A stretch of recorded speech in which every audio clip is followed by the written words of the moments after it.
नमस्कार मित्रांनो, मी प्राध्यापक डॉक्टर दिलीप बंजारा, लोक प्रशासन विभाग, महात्मा गांधी महाविद्यालय, अहमदपूर। या ठिकाणी आपल्याकडनं बरीच प्रकरणं ही शिकून झालेली आहेत। तेव्हा आता आपल्याला या ठिकाणी जो विचारवंत घ्यायचा आहे आणि विचारवंतामध्ये जी काही सगळ्यात मोठी आणि प्रभावी स्वरूपाची जी काही संकल्पना आहे, त्या संकल्पनेच्या संदर्भात आपल्याला या ठिकाणी विचार करावायचा आहे। मित्रांनो, अनेक विचारवंतापैकी मॅक्स वेबर हा विचारवंत हा अतिशय उच्च दर्जाच्या अशा प्रकारचा विचारवंत आहे। आता उच्च दर्जाच्या कशा पद्धतीनं म्हणायचं,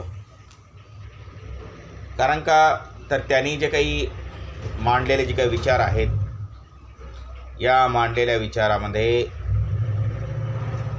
त्यांनी समाजशास्त्राचाही अभ्यास केलेला आहे, त्यांनी अर्थशास्त्राचा अभ्यास केलेला आहे, ते आणि आंतरराष्ट्रीय प्रशासनाचा सुद्धा अभ्यास केलेला आहे। इतकेच नव्हे तर त्यांनी सायन्समध्ये असलेल्या जीवशास्त्र, रसायनशास्त्र, भौतिकशास्त्र, गणित, तत्त्वज्ञान, त्याचबरोबर जे काही वेगवेगळ्या प्रकारचे जे काही विषय आहेत, इतिहास असेल, त्या सर्वांचा या ठिकाणी त्याने अभ्यास केलेला होता। परंतु प्रशासनाच्या संदर्भात या ठिकाणी भूमिका मांडत असताना एकमेव असा विचारवंत आहे की त्या विचारवंतानं प्रशासनाच्या संदर्भात असलेली भूमिका या ठिकाणी स्पष्ट केलेली आहे। विद्यार्थी मित्रांनो, आज ऑनलाईनच्या या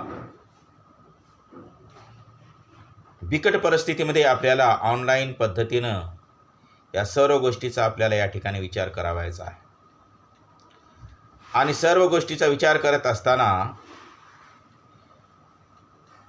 आपण टेलर आहे, फेऑल आहे, मॅक्स वेबर, आपलं हॉलेट आहे, एल्टन मेवा आहे, अब्राम मास्लो आहे, मॅक ग्रेगर आहे,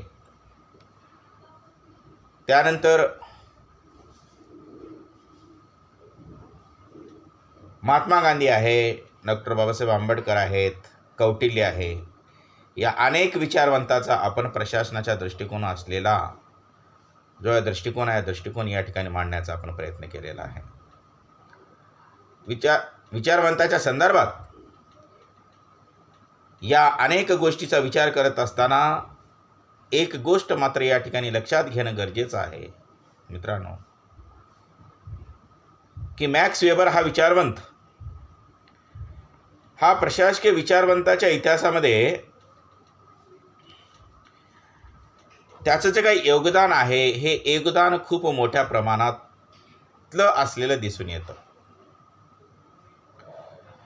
आणि त्यांनी आदर्श नोकरशाहीचं प्रारूप या ठिकाणी त्यांनी मांडण्याचा प्रयत्न या ठिकाणी केलेला आहे की नोकरशाही कशा पद्धतीची असायला पाहिजे। व्हॉट इज मीन बाय ब्युरोक्रॉसी, काय म्हणजे नोकरशाही, आणि नोकरशाहीचं स्वरूप, त्याचं नेचर कशा पद्धतीचं असायला पाहिजे, यावर त्यांनी प्रकर्षानं आपलं मत या ठिकाणी व्यक्त करण्याचा त्या ठिकाणी प्रयत्न केलेला आहे। कारण नोकरशाहीच्या संदर्भात असलेले अनेक मतमतांतर अनेक विचारवंतामध्ये आहेत, परंतु हा विचारवंत समाजशास्त्राचा असताना सुद्धा नोकरशाहीच्या संदर्भात असलेली जी काही संकल्पना आहे, ही संकल्पना मांडण्याचा प्रयत्न हे या विचारवंताने या ठिकाणी केलेला आहे. मग आदर्श नोकरशाही कुणाला म्हणायचं? म्हणून एक शिक्षक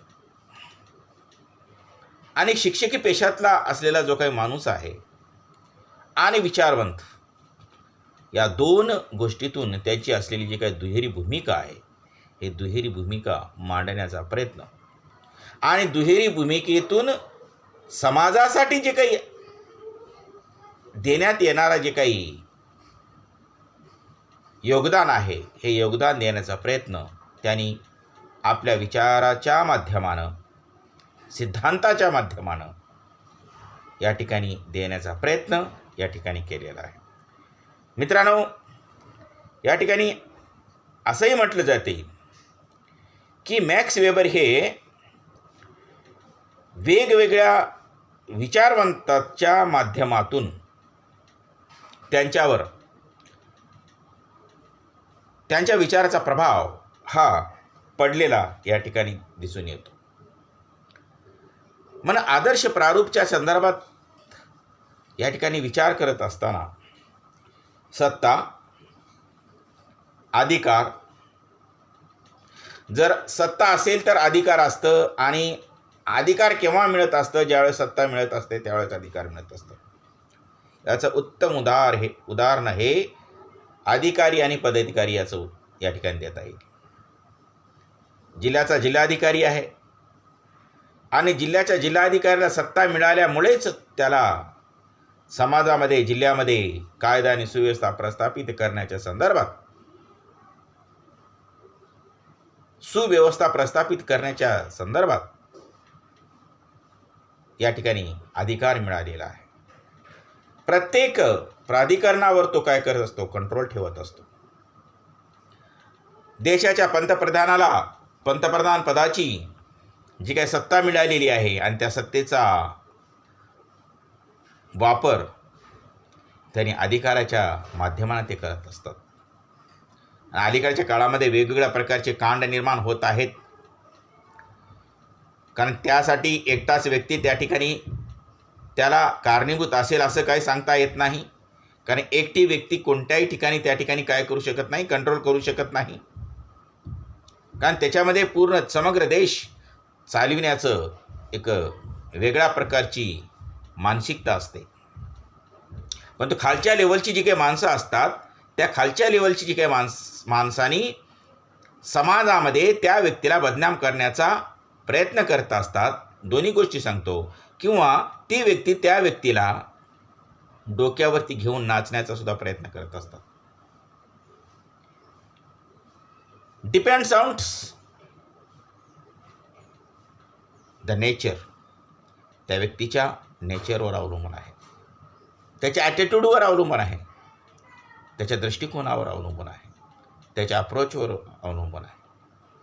या गोष्टीचा विचार करत असताना सत्ता, अधिकार, नोकरशाही, सामाजिक क्रिया आणि त्याचबरोबर सामाजिक वर्ग, पद्धतीशास्त्र, धर्म, समाजशास्त्र, प्रशासन, राज्यशास्त्र अशा अनेक विषयावर उपयुक्त लेखन करून वेबरने आपली एक अलौकिक प्रकारची शक्ती या ठिकाणी दाखवण्याचा त्या ठिकाणी काय केलेला आहे? प्रयत्न केलेला आहे. आता या ठिकाणी एका विचारवंतानं म्हटलेलं आहे, त्या संदर्भात असलेली एक कोटेशन मी तुम्हाला वाचून दाखवतो. त्यांनी काय सांगितलेलं आहे? मॅक्स वेबर 19व्या शतकाच्या शेवटचे विद्वान होते. कुठल्या शतकाचे? 19व्या शतकाचे शेवटचे विचारवंत होते. जर्मनीतील वैज्ञानिक समाजशास्त्र समितीचे जन्मदाता, व्याख्यानाचे तज्ज्ञ, स्वतंत्र विचाराचे व्यक्ती, राजकीय सल्लागार, प्रशासकीय टीकाकार अशा प्रकारामध्ये त्यांची काय होती? ती एक गणना त्या ठिकाणी होत होती.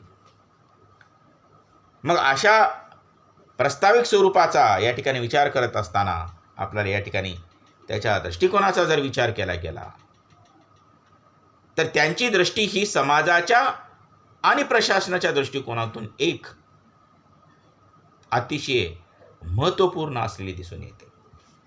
सगळ्यात महत्त्वाची गोष्ट अशी आहे की आपण ही कार्य करत असताना, ह्या सगळ्या गोष्टीचा विचार करत असताना सगळ्यात महत्त्वाची गोष्ट अशी आहे की आपण त्याच्या आजही त्यांनी जे काही दिलेले जे काही सिद्धांत आहेत, आजही त्यांनी जे काही नोकरशाहीच्या संदर्भात मांडलेली जी काही दृष्टिकोन आहेत, त्या दृष्टिकोनाचा सुद्धा या ठिकाणी विचार करणं गरजेचं आहे. म्हणून या दृष्टिकोनाच्या अनुषंगानं आपण या ठिकाणी त्यांचं प्रास्ताविक स्वरूपामध्ये थोडक्यामध्ये काय केलेलं आहे, उहापोह अर्थातच समर्थन अर्थात विचार मंथन केलेलं आहे. मित्रांनो, दुसरी गोष्ट अशी आहे की या ठिकाणी विचार करत असताना मग त्यांच्या जीवन परिचयाचा जर विचार केला गेला, दुसरा घटक आहे जीवन परिचय. तर हा विचारवंत 22 एप्रिल 1864 रोजी जर्मनीतील बर्लिन प्रांतातील एरफुर्ल या ठिकाणी जन्माला आला. कार्ल इमाईल मॅक्सिमिलियन वेबर हे मॅक्स वेबरचे पूर्ण नाव होते. त्यांचे वडील एक विशिष्ट प्रकारचे विधितज्ञ होते. तसेच त्यांनी काही काळ नगरपालिका यांचेही सदस्य होते. तसेच संसद सदस्य म्हणूनही त्यांनी कार्य केले. त्यांच्या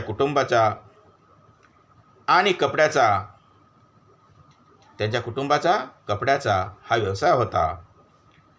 तसेच बर्लिन विद्यापीठातील प्रोफेसरचेही ते समाजशास्त्रीय दृष्टिकोनातून त्यांनी ही शैक्षणिक दृष्टिकोनातून त्यांचे योगदान हे अतिशय महत्त्वपूर्ण असल्याचं या ठिकाणी दिसून येतं. त्यामुळे त्यांची जिज्ञासू वृत्तीचा विकास हा या ठिकाणी झालेला या ठिकाणी दिसून येतो. विद्यार्थी मित्रांनो, सगळ्यात महत्त्वाची गोष्ट अशी आहे की या गोष्टीचा विचार करत असताना आपल्या वयाच्या 13व्या वर्षी वेबरने ऐतिहासिक लेख लिहिण्यास सुरुवात केली. ऐतिहासिक हिस्टॉरिकल आर्टिकल्स लिहिण्याचा त्यांनी धाडस केला आणि त्यांच्या लिखाणात होमर, हेरोडोटस, विर्गल, सिरसो आणि लिबी यासारख्या विचारवंताच्या नावाचा उल्लेख या ठिकाणी होत असतो. वेबरने हॅडेलबर्ग विद्यापीठात अर्थशास्त्र, तत्त्वज्ञान आणि कायद्याचे शिक्षण प्राप्त केले. 1885 मध्ये त्यांनी बर्लिन विद्यापीठातून कायद्याची पदवी ही प्राप्त करून घेतली. 1889 मध्ये त्यांनी history of trading company during the middle age या विषयावर शोध प्रबंध लिहून एक चांगल्या पद्धतीची, दर्जेदार स्वरूपाच्या पद्धतीची त्यांनी काय केली, PhD ही प्राप्त केली. आणि 1891 मध्ये त्यांनी Roman agrarian history and its significance of the public and private law या विषयावर पोस्ट डॉक्टरेट ही पदवी त्यांनी काय केली, ही प्राप्त केली. 1893 मध्ये वेबर यांनी बर्लिन विद्यापीठात कायद्याचा प्राध्यापक म्हणून कार्य केले होते आणि 1894 मध्ये त्यांनी फ्रेलहरबर्ग विद्यापीठात अर्थशास्त्राचे प्राध्यापक म्हणून त्यांची नियुक्ती ही करण्यात आली. 2 वर्षानंतर हिडेलबर्ग विद्यापीठातील राजकीय अर्थव्यवस्था विभागात ते प्रोफेसर म्हणून काम केले. त्यांची नियुक्ती झाली आणि 1895 मध्ये वेबरच्या the nation state and economic policy या विषयावरील भाषणाने संपूर्ण शैक्षणिक जगाचे लक्ष या ठिकाणी काय केले गेले, वेधले गेले. मित्रांनो, या सगळ्या गोष्टीचा विचार करत असताना त्यांच्या ग्रंथाचा जर विचार केला गेलं तर त्यांनी ग्रंथ कोणते लिहिले त्या ग्रंथाचा सुद्धा या ठिकाणी विचार करणं गरजेचं आहे किंवा या ठिकाणी याची नोंद घेणं गरजेचं आहे. त्यांनी पहिले जे काही ग्रंथ लिहिला त्या ग्रंथाचं नाव आहे Protestant ethic and the spirit of capitalism आणि हा ग्रंथ त्यांनी 1905 मध्ये लिहिला.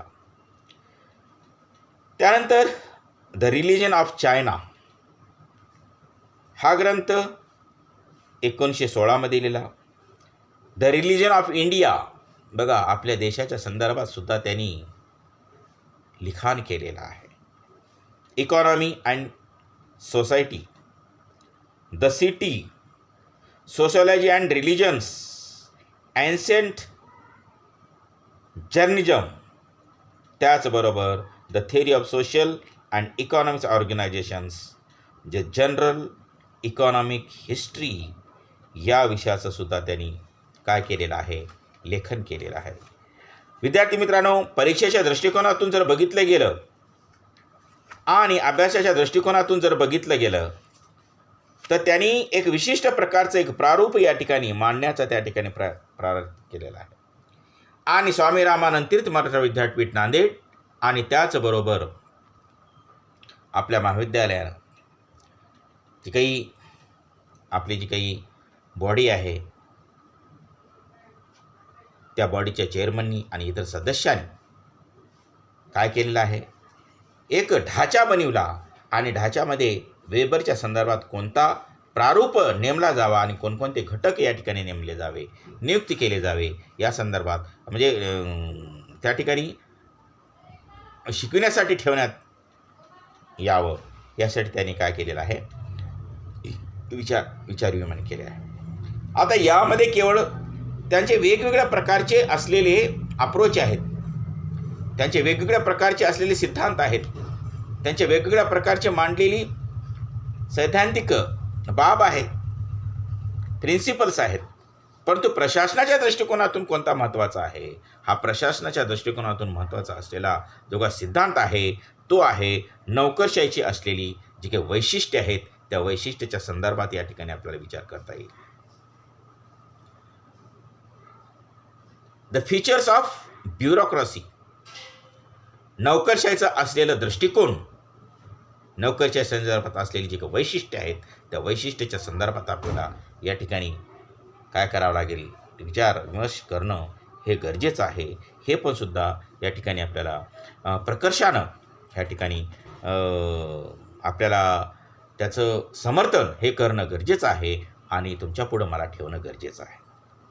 मित्रांनो, या ठिकाणी पहिलं ते काही वैशिष्ट्य मांडलेलं आहे त्या वैशिष्ट्याच्या संदर्भात जर बघितलं गेलं तर आपण या ठिकाणी हा वैशिष्ट्य जे आहे हा वैशिष्ट्य सगळ्या पद्धतीचा या ठिकाणी विचार करत असताना की पहिलं वैशिष्ट्य त्यांनी मांडलेलं आहे की नोकरशाही एका संघटनेच्या स्वरूपात ही उभारत असते. संघटना, what is mean by organisations, काय म्हणजे संघटना आणि संघटनेची व्याख्या LD व्हाईट यांनी सांगितलेलं आहे की निश्चित केलेली उद्दिष्टे साध्य करण्याच्या भौतिक आणि मानवी साधन सामुग्रीला संघटना असं म्हणायचं. सरळ साध्या सोप्या भाषेमध्ये तुम्हाला जे काही तुमच्या डोक्याच्या 90 कोणानुसार जावं आणि तुम्हाला समजावं या पद्धतीने मी तुम्हाला सांगितलेलं आहे. आणि अशा पद्धतीचा विचार करत असताना मॅक्स वेबर यांनी नोकरशाही स्वतः एक संघटनात्मक आराखड्याच्या स्वरूपात ही कार्य करत असते. कारण संघटनेला एक विशिष्ट प्रकारचा आराखडा हा असतो आणि नोकरशाही त्या ठिकाणी काय करत असते, ही कार्य करत असते. ज्याप्रमाणे संघटनेसाठी व्यक्ती, स्थान, उद्देश आणि प्रक्रिया हे प्रमुख आधार मानले जातात त्याप्रमाणे नोकरशाहीदा एक संघटना एक विशिष्ट प्रकारची स्वतःचं असलेलं अस्तित्व सांभाळून या ठिकाणी कार्य करत असते. कारण संघटनेत आढळणारे सर्व वैशिष्ट्य या ठिकाणी हे दिसून येत असतात. त्यामुळं वेबरच्या मते कर्मचारी व्यवस्थेचे जे वैशिष्ट्य आहेत त्याचा स्थान, त्याचा आधार, याचा अभ्यास करणं हे या ठिकाणी अत्यंत निकडीचं आणि गरजेचं असलेलं या ठिकाणी दिसून येतं. कारण नोकरशाहीला समजण्यासाठी एक आदर्श प्रारूप विकसित होऊ शकते आणि विकसित झालेल्या प्रारूपानुसार त्यांनी सांगितलेली जे काही नोकरशाही आहे त्याचे आदर्श प्रारूप हे आजसुद्धा लोकप्रशासनामध्ये मोठ्या प्रमाणामध्ये असलेले या ठिकाणी दिसून येत असतात. म्हणून प्रशासनाच्या दृष्टिकोनातून त्यांनी मांडलेले जे काही सिद्धांत आहे हे सिद्धांतसुद्धा या ठिकाणी एक अतिशय महत्त्वाचं या ठिकाणी दिसून येतं. त्याच्यानंतर त्याने दुसरे एक वैशिष्ट्य सांगितलेलं आहे. त्यासुद्धा वैशिष्ट्याचे या ठिकाणी उहापोह विचारविमर्श या ठिकाणी करणं हे गरजेचं आहे.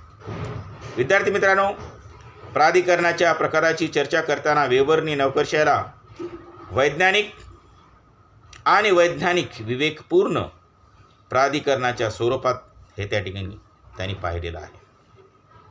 त्यांच्यामध्ये नोकरशाही ही एक ऐतिहासिक घटना किंवा परंपरा नसून ती कायद्याने प्राप्त झालेली सत्ता, ज्या अधिक सत्तेला कायद्याचं स्थान मिळालेलं असतं आणि त्या कायद्यानुसार जी सत्ता मिळाली असते आणि मिळालेल्या सत्तानुसार त्यांना जे काही अधिकार वापरायचे असतात ते अधिकार ते कायद्याच्या अधीन राहूनच ते काय करत असतात, वापरत असतात. म्हणून सत्ता आणि अधिकार यामध्ये त्यांनी काय केलेलं आहे, फरकसुद्धा केलेला आहे. सत्ता आहे म्हणून अधिकार आहे. अधिकार कशामुळं आहे, सत्ता आहे यामुळं या ठिकाणी आहे. म्हणूनच लोक त्याचा वापर हा मोठ्या प्रमाणात करत असलेला किंवा करत असलेली या ठिकाणी दिसून येते. त्याचबरोबर वैज्ञानिक विवेकपूर्ण सत्ता नोकरशाहीला एक आदर्शात्मक स्वरूप या ठिकाणी प्राप्त करून देत असलेली या ठिकाणी दिसून येते. विद्यार्थी मित्रांनो, आज ऑनलाईनच्या ह्या पिरियडमध्ये या सगळ्या गोष्टीचं विवेचन करत असताना आम्हालासुद्धा खूप मोठ्या प्रमाणामध्ये अडचणी येऊ लागलेल्या आहेत की आमचे विद्यार्थी मित्र घरी बसून यूट्यूबच्या माध्यमानं असेल किंवा आम्ही जे काही पुरवित असलेले जे काही मटेरियल आहे त्या मटेरियलच्या माध्यमानं तुम्ही जे काही अभ्यास करत आहात त्यामुळं आम्हालासुद्धा याचीसुद्धा खूप मोठी खंत या ठिकाणी जाणवत आहे. विद्यार्थी मित्रांनो, सगळ्यात महत्त्वाची गोष्ट अशी आहे की हा जो काही संकट आलेला आहे हा संकट आणि संकटावरती मात करणं हाच खरा पुरुषार्थ, हा आपल्यातला असलेला पुरुषार्थ या ठिकाणी आपल्याला या ठिकाणी दाखवून देणं गरजेचं आहे. म्हणून या गोष्टीचा विचार करत असताना या ठिकाणी पहिली गोष्ट आहे या ठिकाणी की मॅक्स वेबर म्हणत असतं की कोणत्याही प्रशासनामध्ये कोणतेही प्रशासन हे कार्य करत असताना कोणतेही शासन असेल प्रशासन असेल विदाऊट रूल्स अँड रेग्युलेशन्स हे कार्य करू शकत नाही. यासाठी त्यांनी तिसरं ते काही सांगितलेलं आहे ते आहे नियम. आता नियमाचा उल्लंघन कोणी करू शकत नाही. विद्यार्थी मित्रांनो, सगळ्यात महत्त्वाची गोष्ट अशी आहे की आपण कोणतंही कार्य करत असताना शासन असेल प्रशासन असेल आणि प्रशासनाच्या दृष्टिकोनातून या सर्व गोष्टीचा विचार करत असताना प्रत्येक कार्य त्यामध्ये केंद्र शासन असेल राज्य शासन असेल किंवा स्थानिक स्वराज्य संस्था म्हणजे त्यामध्ये जिल्हा परिषद असेल पंचायत समिती असेल त्याचबरोबर ग्रामपंचायत असेल महानगरपालिका असेल नगर परिषद असेल या प्रत्येक वेगवेगळे प्राधिकरण असतील वेगवेगळे डिपार्टमेंट्स असतील या डिपार्टमेंट्समध्ये प्रत्येक कार्य रूल्स आणि रेग्युलेशननुसारच होत असतात आणि प्रत्येक गोष्ट या ठिकाणी नियमाने करणं गरजेचं असतं. कोणतीही गोष्ट नियमाबाह्य जाणं हे नियमाच्या आणि भारतीय राज्यघटनेने जे काही आपल्याला घालून दिलेली जी काही संहिता आहे घालून जे काही अधिकार आहेत त्या अधिकाराचं उल्लंघन करणं हे गरजेचं आहे. आज आपण एखादी गोष्ट संसदेमध्ये एखादा कायदा निर्माण केला आणि कायदा निर्माण केल्याच्या नंतर तो नियमाबाह्य जर असेल तर कोणती तरी समाजातील व्यक्ती जी सुज्ञ असते जी जाणकार असते जी अन्यायाच्या विरोधात जाणारी असते ती व्यक्ती हायकोर्ट आणि सुप्रीम कोर्टामध्ये अपील करत असते. म्हणून प्रत्येक गोष्ट नियम आणि नियमानुसार करणं गरजेचं आहे. मित्रांनो, हे सिद्धांत आहे, मी शिकवत असलेलं हे सिद्धांत आहे. पण सगळ्या गोष्टीचा जर विचार केला गेला तर काही काही ठिकाणी तर असे प्राधिकरण आहेत, अशा संस्था आहेत, असे नियम आहेत की त्या ठिकाणी नियम, कायदे, रूल्स, रेग्युलेशन्स, ह्या संहिता ह्या धाब्यावरती काय केले जातात, धाब्यावरती बांधले जातात आणि धाब्यावरती ठेवून तुम्हाला सांगतो मी त्या ठिकाणी ते कार्य केले जातात. यावर आधारित असलेले अनेक प्रकारचे चित्रपटसुद्धा निघालेले आहेत आणि चित्रपटाच्या अनुषंगानं सुद्धा आपण या ठिकाणी आपण समाजामध्ये एक प्रबोधन करण्याचा कार्य या दिग्दर्शक आणि या चित्रपट निर्मात्यांनी केलेला आहे. विद्यार्थी मित्रांनो, कोणतेही कार्य करत असताना मग ते संस्था असेल, जिल्हा परिषद असेल, शासन असेल, प्रशासन असेल, या शासन आणि प्रशासनाच्या संदर्भात या गोष्टीचा विचार करत असताना कोणती गोष्ट त्यांना नियमाला अनुसंगूनच त्या ठिकाणी पार पाडणं हे गरजेचं असतं. आणि नोकरशाही या प्रशासकीय नियमाचं कठोरपणे पालन करत असतं, पालन करत असतं. कारण कोणती गोष्ट करत असताना प्रत्येक व्यक्ती एखाद्या कार्यालयामध्ये आपण गेलो आणि कार्यालयामध्ये गेल्याच्या नंतर त्या ठिकाणी काय करतात, आपण त्याला म्हणत असतो की साहेब काहीतरी करून माझं काम करून द्या, पण तो त्या ठिकाणी ती व्यक्ती काय करत असते, नियमावर बोट ठेवत असते. नियम हे सांगतं जोपर्यंत त्या आपण नियमाची किंवा त्यांनी दिलेल्या जे काही सेवा शर्ती आहेत त्या सेवा शर्ताच्या अटीची पूर्तता आपण करत नाही तोपर्यंत आपल्याला त्या ठिकाणी कसल्याच प्रकारचं काम करता येत नाही. आणि तेवढंच नाही, ते काम तुम्हाला दुसरी गोष्ट म्हणत असतो, ऑनलाईन शिक्षण पद्धती आहे मित्रांनो, तरी पण मी बोलण्याचा या ठिकाणी जे मी वर्गामध्ये बोलणार आहे तेच या ठिकाणी ठेवणार आहे. ते घेतात, करतात, सगळ्या गोष्टी करत असतात, परंतु सर्व काही त्या चौकटीमध्ये बसून त्या ठिकाणी ते करत असतात. हे चौकटीमध्ये बसत असेल तरच तुमचं काम करू, अन्यथा आम्ही दुसऱ्याला प्राधान्य देऊ. त्यावेळेस आपलं नाईलाज होतं, नाईलाज होऊन जातं आणि नाईलाज झाल्याच्या नंतर आपल्याला त्या ठिकाणी नांग टाकावी लागते आणि ते कार्य आपल्याला ते करून घ्यावं लागतं. त्यानंतरचं कार्य आहे किंवा त्या ठिकाणचं वैशिष्ट्य आहे, कार्याचं विभाजन केलं जावं, डिस्ट्रीब्युशन्स ऑफ फंक्शन्स. आणि कार्याचं विभाजन करत असताना ही कार्य कशा पद्धतीने करायचं, ही कार्य करत असताना सगळ्यात महत्त्वाचं कार्याचं विभाजन हे वरिष्ठापासून ते कनिष्ठापर्यंत या ठिकाणी करायचं. ते सगळ्यात महत्त्वाचं तुम्हाला चांगलं आणि उत्तम उदाहरण देतो तुम्हाला मित्रांनो. आपल्या कुटुंबामध्ये सुद्धा प्रशासन आहे, कार्याचं विभाजन. आपल्या घरामध्ये लग्न समारंभ आहे आणि लग्न समारंभामध्ये कुटुंबातली असलेली एकटीच व्यक्ती सर्व कार्य करत नाही. त्यासाठी इतर व्यक्तीचं त्यांना सहाय्य घेणं गरजेचं आहे की नाही? आहे. याचं उत्तर आहे आणि आहेच. मग कशा पद्धतीनं की मंडपवाल्यानं काम करावं, स्वयंपाकवाल्याचं काम करावं, नवरदेवाला आणण्यासाठी नवरदेवानं काम करावं, नवरीला रंगवण्यासाठी नवरीचं काम करावं, नवरदेवाला आंघोळ घालण्यासाठी वेगळी मंडळी काम करावी, त्याचबरोबर त्याला कपडे परिधान करण्यासाठी वेगळी मंडळी असावी. जे आलेली मंडळी आहेत त्यांना, कारण नवरा येतो नवरीसाठी आणि बिराड येतो खाण्यासाठी, त्यासाठी त्यांची सुद्धा व्यवस्था त्या ठिकाणी करणं गरजेचं आहे. म्हणून ज्यावेळेस त्याच्या कामाचं डिस्ट्रीब्युशन झालं आणि ज्यावेळेस प्रत्येक व्यक्ती समाधानपणे आपल्या प्रतिक्रिया देत असतो त्यावेळेस तुम्हाला सांगतो मी, ते लग्न समारंभ हा सक्सेसफुल झाला असं या ठिकाणी आपल्याला त्या ठिकाणी बघत. आणि प्रत्येक वेळेस जे वधू आहेत, जे वर आहेत, त्यावेळेस नेहमी विचारत असतात की लग्न कसं झालं, कशा पद्धतीनं झालं.